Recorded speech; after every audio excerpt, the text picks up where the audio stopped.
Zion விசுவாச தேவாலயம் வழங்கும் ஜீவக்குரல். உபாகம புத்தகம் 28ஆம் அதிகாரம் 12ஆம் வசனம். ஏற்ற காலத்தில் மழை பெய்யும், ஏற்ற காலத்தில் வானம் திறக்கும். ஏற்ற காலத்தில் உன் தேசத்திலே மழை பெய்யவும். ஏற்ற காலத்திலே உன் தேசத்திலே மழை பெய்யும். அந்த ஏற்ற காலம்ங்கிறது ஒவ்வொரு வாக்கியத்திற்கும் சேர்த்து சொல்ல வேண்டும். ஏற்ற காலத்திலே மழை பெய்யும். நீ கையிட்டு செய்யும் வேலைகளை எல்லாம் ஆசீர்வதிக்கவும். கர்த்தர் உனக்கு தமது நல்ல பொக்கிஷசாலையாகிய வானத்தை திறப்பார். கர்த்தர் தமது நல்ல பொக்கிஷசாலையாகிய வானத்தை திறப்பார். நல்ல பொக்கிஷசாலை. ஆண்டவருக்கு எந்த பொக்கிஷமும் தேவையில்லை. ரட்சிக்கப்பட்ட நாளிலிருந்து பரலோகத்தின் பொக்கிஷம் யாருக்கு சொந்தம்? நமக்கு சொந்தம். ஆதாம் தேவனோடு உரைவாடினான். தேவனுக்கு மனிதனை உருவாக்கி உறவாடுவதில் ரொம்ப மகிழ்ச்சி. அவர் மனிதனை ஒரு இயந்திரமாக படைக்கவில்லை, ஒரு ரோபோவாக படைக்கவில்லை. அவனுக்கு சித்தம் என்று ஒன்று வைத்து மனிதனை தேவன் படைத்தார். அவனுக்கு ஒரு சுய சித்தத்தை கொடுத்தார். That is a great risk. ஒரு குழந்தை கையில் துப்பாக்கி கொடுக்குற மாதிரி நமக்கு சுய சித்தத்தை கொடுத்தார். அந்த சுய சித்தம் நம்ம நல்லதா கெட்டதா என்று தீர்மானிக்கும் ஆற்றல் உடையதாக அந்த சுய சித்தம் இருந்தது என்று பார்க்கிறோம். அது அதனால தான் அவர் அந்த விலக்கப்பட்ட கனியை, நன்மை தீமை அறியத்தக்க விலக்கப்பட்ட கனியை வைத்திருக்க வேண்டாம். அதாவது as long as you are under authority you can exercise authority. அதிகாரத்துக்கு கீழ்ப்படுகிற நாளிலே நாம் அதிகாரத்தை செலுத்த முடியும். மனிதன் தேவனுடைய அதிகாரத்திற்கு எவ்வளவு கீழ்ப்படிந்து வருகிறானோ அந்த அளவுக்கு அவன் இந்த உலகத்தில் அதிகாரத்தை செலுத்த முடியும். ஏவாள் லெவல் இங்கே இருக்கா, கனியை புசிச்சு விழுந்துட்டான். ஆதாம் இங்கே இருக்கான். இப்போ ஆதாமுக்கு ஒரு கேள்வி. இப்போ ஏவாளை விவாகரத்து பண்ணிட்டா ஆதாம் அதே லெவலில் இருக்கலாம். ஆனால் ஏவாள் ஆண்டவரால் கொடுக்கப்பட்டவள்.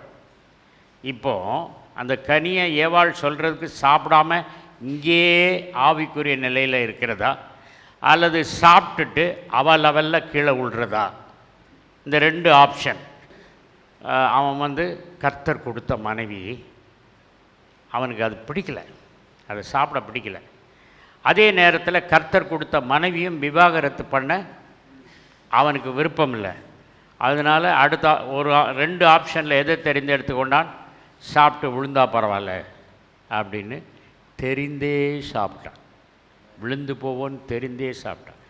அதனால தான் ஏவாள் தான் வஞ்சிக்கப்பட்டார், ஆதாம் வஞ்சிக்கப்படவில்லை என்று வேதம் சொல்லுகிறது. இயேசு கிறிஸ்துவுக்கு என்ன ஒரு ஆசைன்னா, ஒரு ஏக்கம். ஆதாம் ஏவாள் அங்கே பாவம் செய்வதற்கு முன்பாக பகலின் குளிர்ச்சியான வேளையில் தேவன் இறங்கி அவர்களோடு நடை போடுவார். ஆதாம் விழுந்து போனதுக்கப்புறம் அவங்க நடப்போடுறதுக்கு முடியல. தேவனுக்கு மனிதனுக்கும் உள்ள உறவு முறிந்து போயிட்டு உறவிலே விரிசல் ஏற்பட்டது. அந்த உறவிலே விரிசல் ஏற்பட்டு முறிந்து போனதின் நிமித்தமாக என்ன நடந்தது? அவருக்கு ஒரு ஏக்கம். அவர் என்ன சொல்கிறாருன்னா, ஜான்ஸ் காஸ்பல் 17:24, பிதாவே, உலக தோற்றத்துக்கு முன் நீர் என்னில் அன்பாயிருந்தபடியினால் நீர் எனக்கு தந்த என்னுடைய மகிமையை நீர் எனக்கு தந்தவர்கள் காணும்படியாக நான் எங்கே இருக்கிறேனோ அங்கே அவர்களும் என்னுடனே கூட இருக்க விரும்புகிறேன். நான் எங்கே இருக்கிறேனோ அங்கே அவர்களும் என்னுடன் கூட இருக்க விரும்புகிறேன். அப்போ ஆண்டவர் என்ன சொல்கிறார்? இப்போ எங்கே இருக்கார்? அவர் பரலோகத்தில் இருக்கார். அவர் என்ன சொல்கிறார்? நான் எங்கே இருக்கணும் அங்கே இவங்களும் இருக்கணும்னு விரும்புகிறேன் என்று யார்கிட்ட சொல்கிறாரு? பிதாட்ட சொல்கிறாரு. இயேசு கிறிஸ்து இன்னொரு இடத்துல ஜான்ஸ் காஸ்பலில் சொல்கிறாரு, நான் எதை கேட்டாலும் பிதா எனக்கு அதை தருவார். நான் இருக்கும் இடத்தில் அவர்கள் இருக்க வேண்டும் என்று அவர் வேண்டிக் கொண்டதினாலே அவர் இருக்கும் இடத்திலே நாம் போவது அவருடைய விருப்பம், அவருடைய சித்தம். நம்ம அந்த சித்தத்தை புரிந்து கொண்டால்தான் நாம் போக முடியும். இந்த அடைப்பட்ட வானம் திறந்தது. மத்தேயு 3:16. இயேசு ஞானஸ்நானம் பெற்று ஜலத்திலிருந்து கரையேறின உடனே இதோ வானம் அவருக்கு திறக்கப்பட்டது. தேவ ஆவி புறாவை போல இறங்கி தம்மேல் வருகிறதை கண்டார். வானம் அவருக்கு திறக்கப்பட்டது. தேவ ஆவியானவர் புறாவை போல் இறங்கி அங்கே இயேசு கிறிஸ்து மேல் வந்தார். அப்பொழுது திறக்கப்பட்ட வானம் அதுக்கு பின்பு அடைக்கப்படவே இல்லை. அதே மாதிரி God has hypothecated his throne for his promises and words. கர்த்தர் hypothecated his throne. That means அவர் வார்த்தை தோற்று போனதென்றால் அவர் சிங்காசனத்தை நீங்கள் எடுத்துக்கொள்ளலாம். அவருக்கு அந்த சிங்காசனம் ரொம்ப முக்கியம். அதனால் அதை விட முக்கியம் வார்த்தை. அதனால் வார்த்தையில் ஒன்றும் பிசகாது. கிருபையினாலே விசுவாசத்தை கொண்டு நாம் ஆசீர்வாதங்களை சுதந்திரித்துக் கொள்கிறோம். கிருபை தேவன் தருகிறார். Hebrews chapter 4 verse 16. ஆதலால் நாம் இரக்கத்தை பெறவும் இரக்கத்தை பெறவும். mercy. mercy means forgiveness for the past sins. கடந்த கால பாவங்களுக்கு மன்னிப்பு. கர்த்தாவே என் மேல் கிருபையாயிரும், நான் எல்லாம் செய்த தப்பி மன்னிங்க அப்படின்னு சொல்லி. ஸோ முன்பு செய்த பாவத்திற்கு அவன் மன்னிப்பு கேட்பது கிருபை. அடுத்தது ஏற்ற சமயத்தில் சகாயம் செய்யும் கிருபையை அடையவும். கிருபைங்கிறது ஏற்ற சமயத்தில் சகாயம் உதவியாய். சகாயம் மீன்ஸ் உதவி. ஏற்ற சமயத்தில் உதவியாய் இருக்கும்படி கிருபை நமக்கு உதவி செய்கிறது. கிருபையை நாம் பெற்றுக்கொள்கிறோம். கர்த்தருக்குள்ள அன்பானவர்களே, கிருபை இரக்கமும் கிருபையும் பெற்றுக்கொள்கிறோம். அதை எப்படி பெற்றுக்கொள்கிறோம் அப்படிங்கிறது எந்த வழி, வாட் இஸ் த மீன்ஸ்? நம்முடைய மனச்சாட்சி நம்மை குற்றப்படுத்தாதிருந்தால் தேவனிடத்தில் தைரியம் கொண்டிருப்போம் என்று ஒரு வசனம் சொல்லுது. அதுக்கப்புறம் எபிரேயர் 10:19-20. ஆதலால் சகோதரரே, நாம் பரிசுத்த ஸ்தலத்தில் பிரவேசிப்பதற்கு இயேசுவானவர் தமது மாம்சமாகிய திரையின் வழியாய் புதிதும் ஜீவனுமான மார்க்கத்தை நமக்கு உண்டு பண்ணினபடியால் அந்த மார்க்கத்தின் வழியாய் பிரவேசிப்பதற்கு அவருடைய இரத்தத்தினாலே நமக்கு தைரியம் உண்டாயிருக்கிறபடியினாலும்.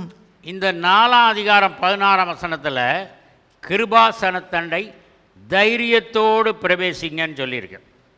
அந்த தைரியம் எப்படி உண்டாகிறது என்றால், கல்வாரி சிலுவையில் இயேசு சிந்திய இரத்தம் நமக்கு அந்த தைரியத்தை கொடுக்கிறது. இயேசு கிறிஸ்துவின் இரத்தத்தை தியானம் பண்ண அந்த தைரியம் நமக்குள் வருகிறது. அந்த தைரியம் நம்மை வழிநடத்தி செல்லும் புதிய பாதையில். நியூ வே, புதிய வழி, இதுவரைக்கும் பழைய ஏற்பாட்டில் சொல்லப்படாத வழி. அந்த வழி அவருடைய சரீரம் கல்வாரி சிலுவையில் கிழிக்கப்பட்டது. திரைச்சீலை ஆலயத்தில் இயேசு கிறிஸ்து ஜீவனை விட்ட பொழுது கிழிந்தது. அந்த அவர் ஜீவன் போயிடுச்சு, சரீரம் கிழிந்தது. அதை காட்டும்படி ஆலயத்தில் திரைச்சீலை கிழிந்தது. ஆகவே புதிய மார்க்கம், ஜீவன் உள்ள மார்க்கம். அந்த மார்க்கம் வழியாக நாம் இயேசுவின் சரீரம் கிழிக்கப்பட்டதின் அந்த திரை வழியாய் பரலோகத்துக்கு போகிறோம். ஆகவே பரலோகத்துக்கு நமக்கு போகிறதுக்கு பெர்மிஷன் கொடுக்கிறது the death and resurrection of Jesus Christ. இயேசு கிறிஸ்துவின் மரணமும் மரணத்துக்கு நிமித்தம் நமக்கு கிடைக்கிற தைரியமும் நம்மை அவருடைய கிருபாசனத்தண்டை அழைத்து செல்லுகிறது. ஆகவே வேதம் நீங்கள் செத்த பிறகு தான் பரலோகத்துக்கு வரணுங்கிற எந்த இடத்துலையும் சொல்லலை. ஆனால் நீங்கள் தைரியத்தோடு உயிரோடு இருக்கும்போதே வாங்க அப்படின்னு சொல்லியிருக்கு. எபேசியர் 2:6 தேவன் நம்மை எழுப்பி சிங்காசனத்தில் அவரோடு கூட உட்காரச் செய்தார். ஆகவே உன்னதங்களில் உட்காரச் செய்தார்னா 24 hours உட்கார்ந்துக்கிட்டே இருக்குதுல்ல, அங்கேருந்து ஆவியின் மனிதன் இறங்கி அற்புதங்களை செய்வதற்கு பல இடத்துக்கும் போகிறது. அதுக்கப்புறம் 1994 ஜனவரி மாதம் 20ஆம் தேதி airport church, airport Christian fellowship, catch the fire ministries அப்படின்னு சொல்லிட்டு John Arnott, Carol Arnott, they are couple. அவங்க அந்த ஏர்போர்ட் சர்ச்சில் ஒரு பயங்கரமான ரிவைவல் உண்டாச்சு. Airport church revival. அந்த ரிவைவலில் உலகத்திலிருந்து ஆயிரக்கணக்கான மக்கள் அந்த இடத்துக்கு போய் பரிசுத்தாவின் அபிஷேகத்தை பெற்றுக்கொண்டார்கள். அதுக்கு John Arnott and Carol Arnott அந்த நாட்களில் ஒன்று சொல்லிக் கொடுத்தாங்க. அதாவது soul marination. Marination, what is the meaning of the word marinate? Chicken இருக்குது, அதை நீங்கள் வாங்குறீங்க, அது வாங்கி அதுக்கு மேலே curd, ginger paste, garlic paste இதெல்லாம் தடவி ஃப்ரிட்ஜில், லைம் இதெல்லாம் தடவி ஃப்ரிட்ஜில் வந்து 24 ஹவர்ஸ் ஆர் 48 ஹவர்ஸ் வைக்கிறீங்க. சிக்கனை அப்படியே குக் பண்ணிங்கன்னா என்ன ஆகும்னு சொன்னால் ரொம்ப சக்கையாக இருக்கும். 24 hours or 48 hours different flavour இருக்குது, சுவைகள். அந்த ஃப்ளேவரை நீங்கள் தடவி மேரினேட் பண்ணிவிட்டு அதுக்கப்புறம் அதை கிரில் பண்ணிங்கன்னா அந்த சிக்கன் எப்படி இருக்கும்னா ஸ்பாஞ்ச் கேக் மாதிரி இருக்கும். அதுக்கு தான் பேர் மேரினேஷன். அதுக்கு அடுத்தது ஜான் ஆர்நாட் சொன்ன அந்த உதாரணம் என்னவென்றால் ஊறுகாய் போடுது. இப்போ எலுமிச்சம்பழம் இருக்குது, அந்த எலுமிச்சம்பழம் மஞ்சள் கலரில் இருக்குது, அதுக்கு ஒரு சுவை இருக்குது, அதுக்கு ஒரு நிறம் இருக்குது. இதை ஊறுகாய் போடுவதுக்கு நமக்கு தேவையானது எண்ணெய், உப்பு. மெயினாக உப்பு. we are the salt of this earth. Salt கடலிலிருந்து பிரிக்கப்பட்டது. கடல் உலக மக்களை குறிக்கிறது. நம்ம உலகத்திலிருந்து பிரித்தார். அதுக்கு கிரேக்க வார்த்தை எக்லீசியா, எக்கெலியோசியா. Ecclesia means set apart for God. தேவனுக்காக பிரத்யேகப்படுத்தப்பட்ட ஒரு இனம். எப்படி சால்ட் கடலில் இருக்கிற இடம் தெரியாமல் இருந்ததோ அதை தேவனுக்காக பிரத்யேகப்படுத்தி கொண்டு வந்தார்கள். கொண்டு வந்து அந்த உப்பாக இருக்காங்க. அதுக்கு தான் நம்ம தேவன் உப்பாக இருக்கிறீர்கள், உலகத்துக்கு உப்பாக இருக்கிறீர்கள். உப்பு வந்து இஸ் அனானிமஸ். நான் தான் இருக்கிறேன் அப்படின்னு காட்ட முடியாது. கருவேப்பிலை மாதிரி உப்பை கண்டு எடுத்து தூர போட முடியாது. அது உணவுப் பொருளோடு கலந்துவிடும். அது மாதிரி நம்மும் உலகத்தோடு இருந்தாலும் உலகத்துக்கு உரியவர்கள் அல்ல. we need to be marinated in the Holy Spirit. manifest என்றால் அதாவது பரிசுத்த ஆவியானவரை ஆவியில் தான் உணர முடிஞ்சுது இது வரைக்கும். இனி பரிசுத்த ஆவியானவரை சரீரத்தில் உணர முடியும். அதுதான் மேனிஃபெஸ்டேஷன். 5 சென்சஸ், 5 புலன்கள், ஆவிக்குரிய 5 புலன்கள் பரிசுத்த ஆவியானவரை உணரக்கூடும். இதுவரைக்கும் இல்லாத வகையில் பரிசுத்த ஆவியானவர் நம் மூலமாக செயல்பட விரும்புகிறார். நம்மை அவர் பயன்படுத்த விரும்புகிறார். நம்மை பயன்படுத்த அவர் விரும்பும் 3 காரியங்களை உங்களுக்கு சொல்ல விரும்புகிறேன். எப்படி இந்த மேரினேஷன் பண்ணுறது, சிக்கனை எப்படி மேரினேட் பண்ணுறது எல்லா லேடிஸ்க்கும் தெரியும்.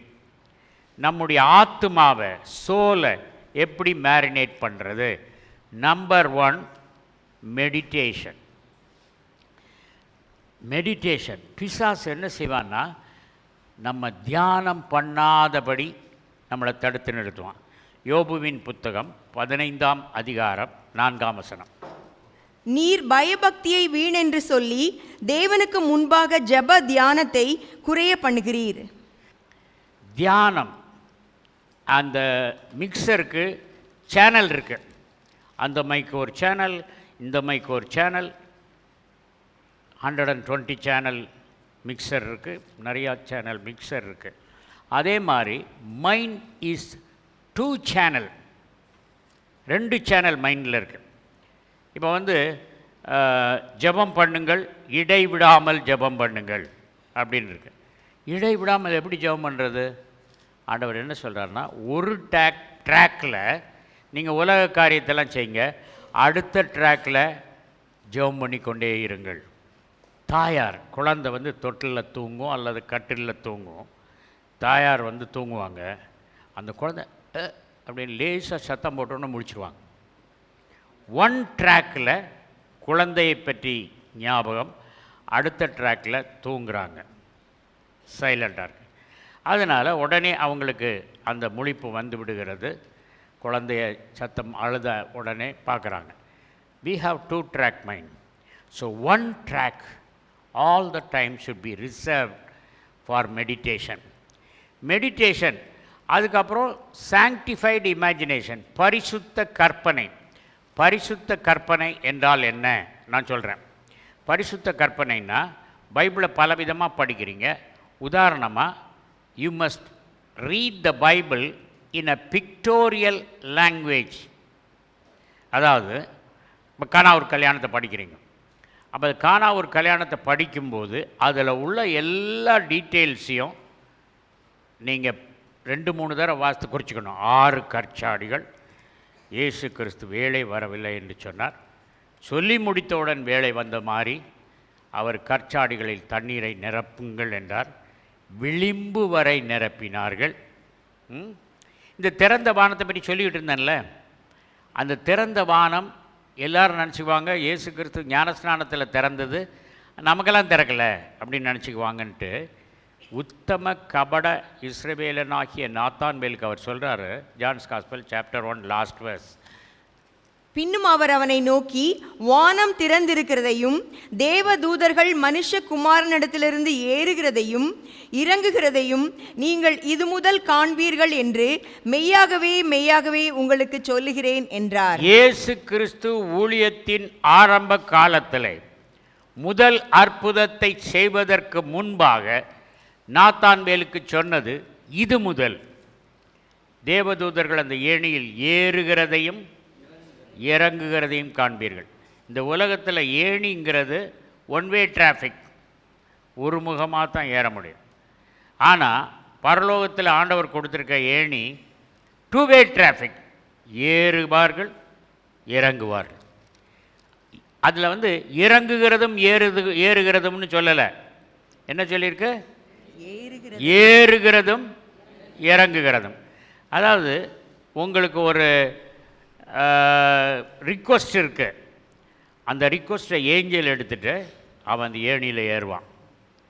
அப்புறம் அந்த ரிக்வஸ்ட்டுக்கு பதிலை எடுத்துகிட்டு இன்னொரு ஏஞ்சல் இறங்குவான். ஏறுவதும் இறங்குவதும் என்பது angels are taking your prayer request, angels are bringing your answer for your request. அதுதான் ஏறுவதும் இறங்குவதும் ஏணி. இந்த ஏணிக்கு பற்றி ஆண்டவர் சொல்லும்போது சொன்னார், இஸ்ரவேல் மக்கள் கானானை சுதந்தரிப்பதற்கு முன்பு 33 ராஜாக்களை வென்றார்கள். யோசுவாவின் புத்தகம் 12ஆம் அதிகாரம் 9ஆம் வசனத்திலிருந்து 24ஆம் வசனம் வரைக்கும். 24ஆம் வசனம் மாத்திரம் வாசிங்க. திர்சாவின் ராஜா 1 ஆக இவர்கள் எல்லோரும் 31 ராஜாக்கள். 31 ராஜாக்கள். அதுக்கப்புறம் பாஷானின் கிங் ஓகையும் அமோரிய ராஜாவாகிய சீகோனையும் கர்த்தர் ஜெயித்தார். அதனால் இந்த 2 ராஜாக்களையும் ஜெயித்ததுனால 31 + 2 எவ்வளவு? 33 ராஜாக்களை இஸ்ரவேலர்கள் வென்று கானான் நாட்டிற்குள் போனார்கள். அதைப்போல நமக்கும் ஆவிக்குரிய ஆசீர்வாதங்களை சுதந்தரித்து கொள்ள 33 போராட்டங்கள், எதிரிகள் தோன்றுவார்கள்.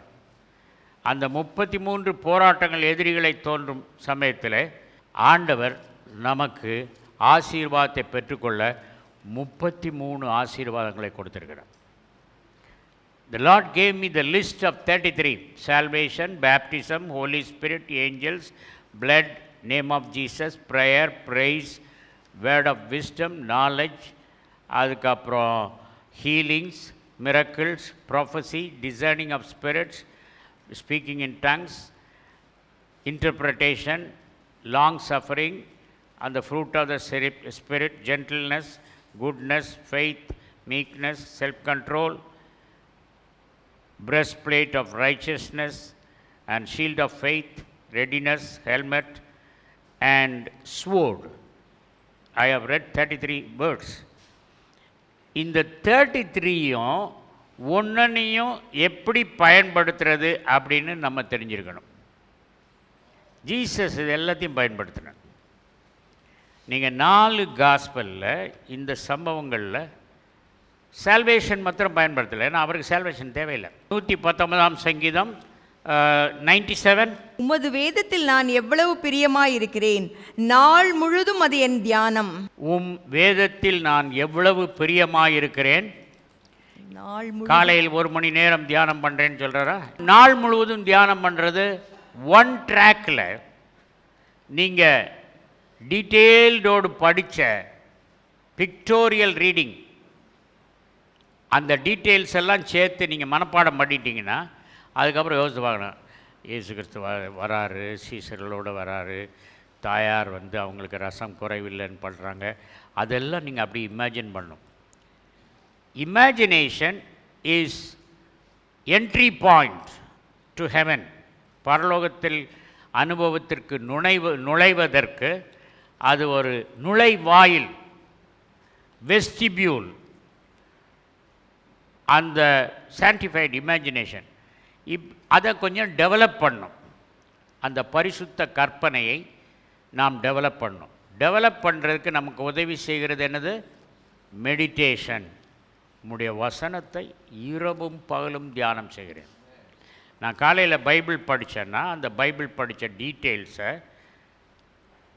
அந்த நாள் முழுவதும் என் மைண்டில் ஒரு ட்ராக்கில் ஓடிட்டோம்.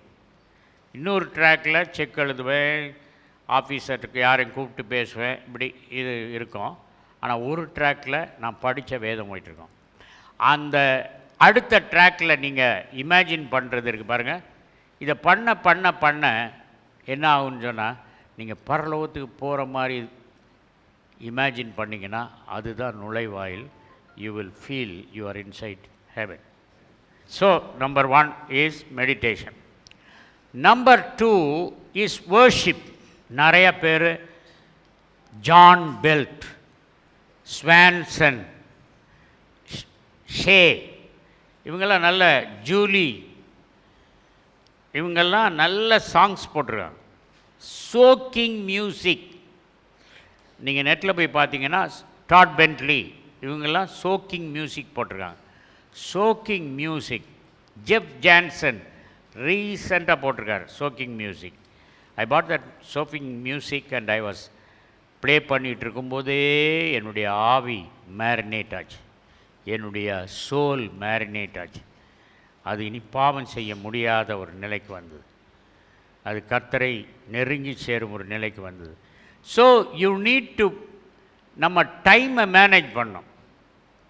சிலருக்கெல்லாம் அவங்களுடைய பணி காலையில் 7:30 மணிக்கு போயிட்டு நைட்டு 10 மணிக்கு வருவாங்க.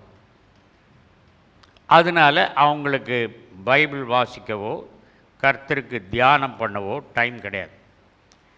அதனால் அவங்களுக்கு லீவ் வரும்ல, வீக்லி ஆஃப், அந்த டைமில் ரெஸ்ட் எடுக்கிறத விட டங்ஸில் பேசும்போது அல்லது பைபிள் வாசிக்கும்போது I get refreshed.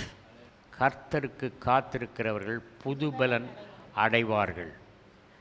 Worship. John's gospel chapter 4 Samaritan உமன்கிட்ட இயேசு கிறிஸ்து என்ன சொல்கிறாரு? 4ஆம் அதிகாரம் 22 24 வரைக்கும்.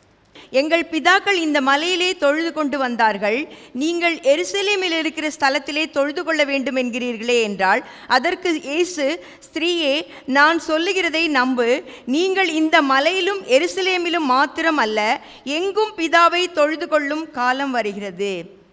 அவங்களுக்கு என்னன்னா, எந்த இடத்துல வர்ஷிப் பண்ணுங்கிறது ப்ராப்ளம். 5 ஹஸ்பண்ட் உள்ள சமாரிட்டன் பெண் வந்து worship leader. She was worshipping. அவன் கேட்குறான், நாங்கள் இந்த மலையில் வர்ஷிப் பண்ணுறோம், நீங்கள் வந்து கெரிசிம் மலையில் வர்ஷிப் பண்ணுறீங்க, எது நல்லது, எது பலனளிக்கும்?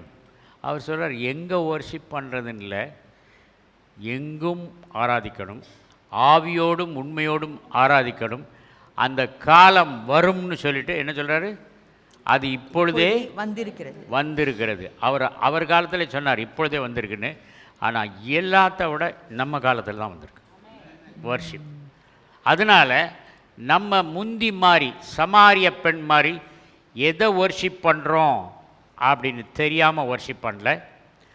ஆவியோடும், ஆவி அப்படின்னு சொன்னால் பரிசுத்த ஆவியின் வல்லமையோடும், ஆவியோடும் உண்மையோடும், நம்முடைய வாழ்க்கையில் உண்மை இருக்க வேண்டும், உண்மையோடும் கர்த்தரை ஆராதிக்க வேண்டும், பரலோகத்தை பார்க்க வேண்டும் என்று இருப்பதை விட தேவன் நம்மை பரலோகத்துக்கு எடுத்து செல்ல வேண்டும் என்னும் ஆசை அதிகம். அவர் பிதாவின் இடத்தில் வேண்டிக் கொள்கிறார். அதுதான் வேண்டிக் கொள்கிறார். நம்ம என்னைக்காக வேண்டிக் கொண்டோமா, கர்த்தாவே நான் ஆண்டவரோடு இருக்க வேண்டும் என்று ஆசையாக இருக்கிறேன். உங்களுக்கு என்னெல்லாம் தேவைன்னு கேட்டால் நீங்கள் என்ன செய்வீங்க, லிஸ்ட்டு போடுங்க. தேவைன்னு கேட்டால் என்ன செய்வீங்க, ஒரு 20 காரியம், ஒன்றாவது காரியத்திலேருந்து 20வது காரியம்.